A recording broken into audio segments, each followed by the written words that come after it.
Hello, hello, hello. Hello, everyone. This is Dr. Carla Michelle, and it's Monday, October 23rd. Yes, it has been quite a minute. Once again, I don't know what's going on this year with the podcast. There's a lot of other things going on. And as you know, if you follow me or you're friends with me or however you see me, you know I've done some other things.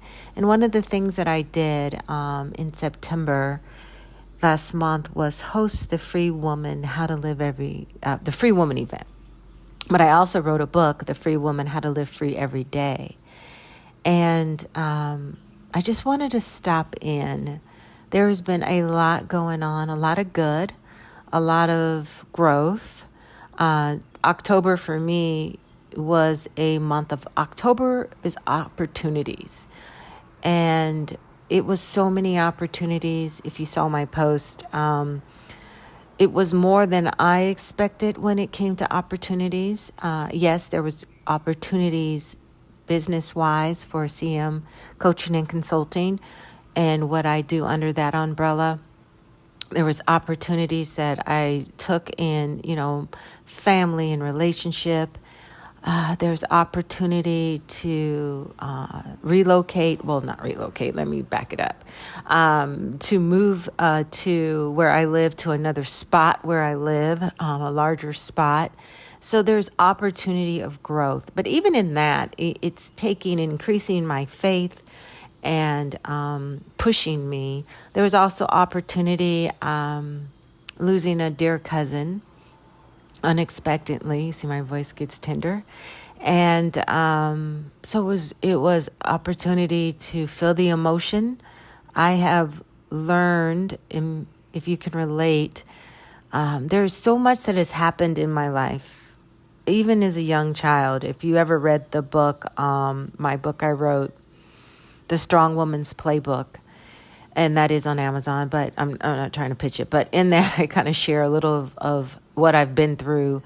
And even as a small girl up until now, I've always put that S on my chest, and not for strong, but it was definitely for superwoman. I've changed it to strong, to strategic, talented, resilient, optimistic, necessary, and global. But it's always something that I learned, It was something that I learned is to hold things in. Because I felt like no one cared. And I felt like no one, because I felt that, and I've said this, they should have read my mind. They should have known what was going on, especially my parents. They should have known. I'm their daughter. You should know. I'm giving you signs. I'm not telling you everything, but you should know. And I think I lived a lot of life like that, of just, hey, if you're not going to pay attention, so why am I going to bother you? I even have that habit now. If you talk to me, I'll talk more about you. Yes, that's what I do for business, but I'm talking in life. That is very seldom do I go in deep, because it's so very difficult to do that. Not because I don't want to, it's because I'm learning now to train myself more. But I didn't realize it. And awareness is so key. So if you're listening here and you are finding out every day that there's stuff that you have held on, these unconscious contracts that you've made, or these unconscious or subconscious triggers that come up, and you like, oh man, that's why I don't do it, because you don't care. And then, you get we won't even talk about marriage when you feel that way. And then it just brings up old stuff, right? So it's not like somebody doesn't care. It's just that we have to also learn. Well, people should care, and sometimes they don't. Let's be realistic. But we also have to learn, those of you who can relate, how to use our voices and how to speak up and how to share and how to not attach our feelings to a response that we're supposed to get. Sometimes it's just about getting it out. It is just about getting it out and not about the response or about the change. Because if we're getting it out to cause someone to change and treat us different, we're going to be 9 times out of 10. Well, okay, we're going to give some benefit of the doubt. 50% of the time, 60% of the time, that's not going to happen. Okay, unless you have someone who's just doing the work with you and are aware and they're listening. Okay, but 9 times out of 10, people are not trying to be mean. It's just that it's not everyone. Everyone's thinking of themselves. When you have a conversation, even now, I'm talking about me, but you're thinking about yourself, and that's not wrong. But that's what we do. And so when you're telling someone about something about you, they're usually going within themselves and thinking about themselves, not because they're being rude. It's because you're bringing up something that making them think of them, and they don't give you all that they have unless someone's just really tuned in and listening to you. That's why they tell us if you want to have a good fight, don't already have your response ready. And even in meetings, ladies and gentlemen, we're not listening to the people at the table. We're already having our response ready to give back, and not hearing it all out, because they may say something that we're about to say, and then you kind of look kind of funny because you just repeated what someone else said. So I don't know how I went there, but hey, I went there. So speaking up, holding things in, my cousin, God bless my family as we're navigating through this time, his siblings and his parents. But reason I hopped on today, I wanted to not only just encourage you to use your voice, not only to remember who you are, not only to know that what you have to say counts, and it matters, even if it doesn't matter outside of you, it matters to you. And that's what's important, is to make sure that we are speaking up.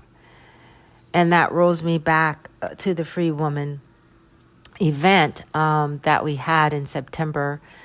I wrote a book called The Free Woman, How to Live Free Every Day. And what I want to do is, I want to go through the book with you, and I want to have some time. I've been using it in my morning devotion time. I meditate and pray, and then I journal, and then I want to read a book, and I've been reading my own book. And actually, what it has in it is a time for self-reflection, a time for personal application. And it's been, it's been helpful. It's so funny to say that about my own book. But, sometimes you write because it's for you. And then, you kind of want to put it down. But what I'm doing is I'm like, you know what? I want to talk about this book. I want to make it a part of someone's book club. I want it to be a part of your day. I want you to share it. I want you to give it away as a gift. I want you to use it for growth. This book is not just, hey, I'm going to sit down and read it. Maybe my other one, The Strong Woman's Playbook, is kind of like that. Sit down and read it in one. You can read it in one sitting if you're like that kind of reader. This one is, you do the work. You're reading it, and then you do the work. So there's a journal, which I need to create to go along with it. But there's work done, and people are getting it, and they're like, oh, I'm going to read your book this week. And I'm like, okay, let me warn you. You're going to read it, but you're going to have to do it. So it's not just a reader, it's a doer. And it's about living free every day, and these things that we can apply to our lives. And today, one of the things in chapter 1, it's defining freedom. One of the questions that, because it goes over societal view and things that we've taken on, other people's views, the expectation of being a woman, and what does free look like to you?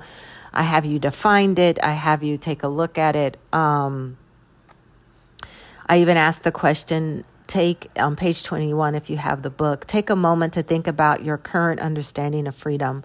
What does the concept of freedom mean to you personally? And have your experiences shape this understanding in any way? And your definition of freedom is your definition of freedom. Actually, there's so many words that how you define them is so different than how someone else will.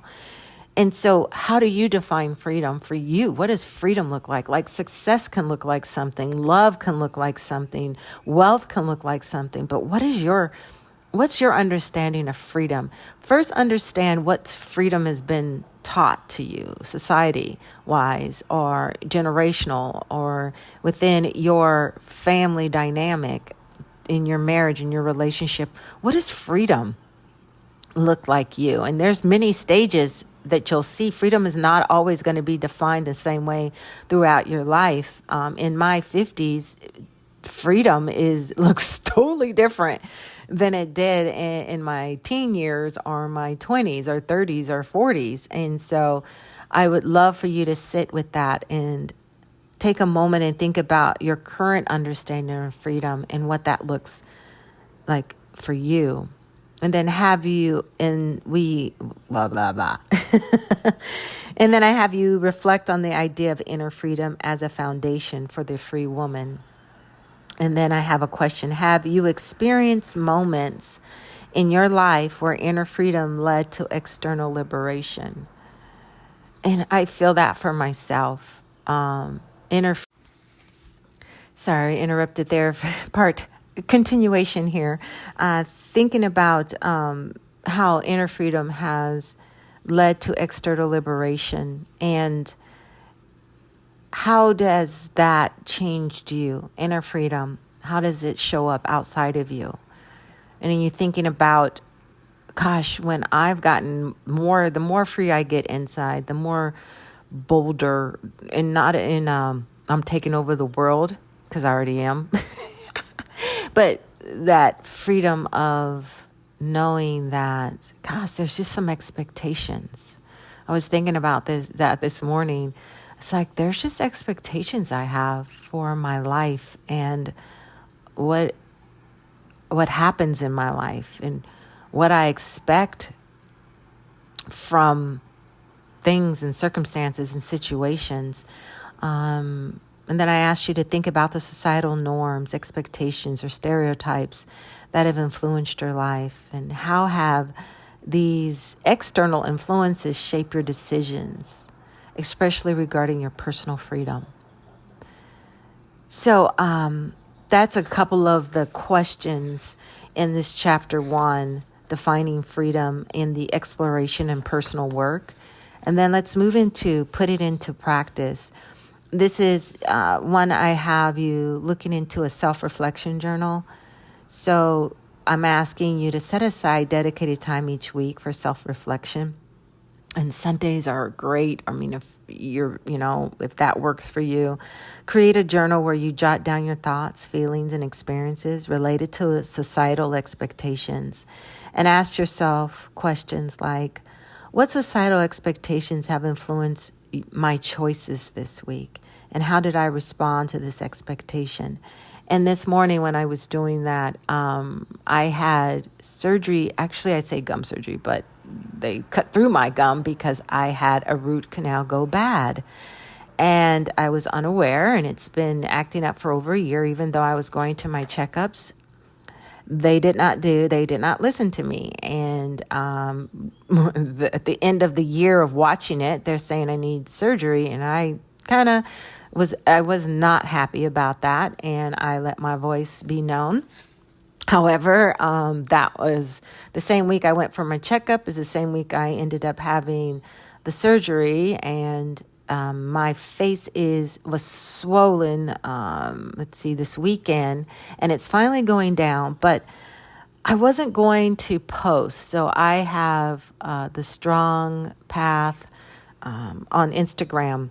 What is it? It's they have these new, it's not a club. What is it? Anyway, you can join it. If you look in my information part, my bio part on Instagram, there's a Strong Path. So I posted today, and I posted with a video saying that I wasn't going to post because we look for perfection. Society teaches us, or even on, Instagram, social media, society is teaching us that we should be perfect or look halfway perfect, or at least that's what I think, right? And I've been on, in the morning, I've been on working out, I've been with no makeup. That's not the problem, but my face is definitely kind of mini distorted. It's gotten a lot better, but so I went on and I posted and I said, this is the thing that has stopped me, is to thinking that I have to do it perfectly. And that, not that if you came over, I would talk to you, wouldn't hide it, but it was something about posting it. And I had to break that. So I post it. So what societal expectations have influenced your choices? And what hasn't influenced? This is something you can do like the week that passed. If you do it on a Sunday, you can reflect. And then it asks, what changes would you like to make moving forward? And my change was to get on the frickin' phone and post, and which I did.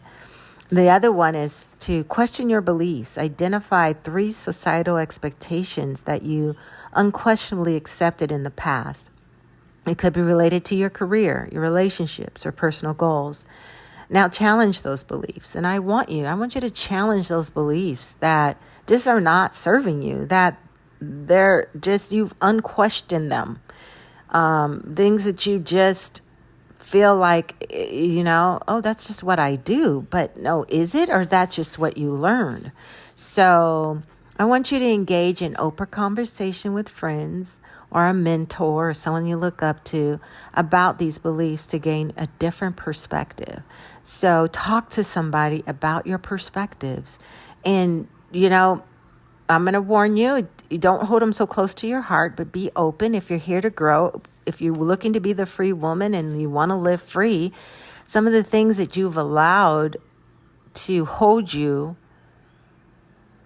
to control you in your mind, which are affecting how your outcome is, and you need to talk about it. And you need to see, is my thought about this, is it off? And maybe you don't even come like that. Maybe it's just have the conversation and get other people's opinion. How about that? Just get other people's opinion about your thoughts. Not about yours to come and judge you, but to see what they think and then weigh it. And you're not moved by what someone else thinks. You're moving forward to see and to question your thoughts. And is it working for you? So those are 2. And then I have some other things.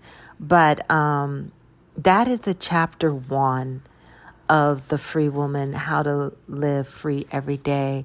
I hope you would go ahead and get the book and join me. I've done actually the intro of chapter 1 through 5 on YouTube. I also put that in there so that you can kind of get more in depth of the book. But I will also put the link in the show notes here. So I will keep going with this. There's a couple of chapters that we'll just kind of go through and ask some questions. I might spend a little bit more time. I want you to listen, so I don't want to go too long where, but some people take walks with it. Some people take, work out with it. Some people listen while they're working or while they're doing things around the house. But the free woman, and I want you to see, where have you been stuck by societal norms that you have taken on that are not your truth? All righty. This is Dr. Carla Michelle, and thank you. And I will talk to you soon. Take care.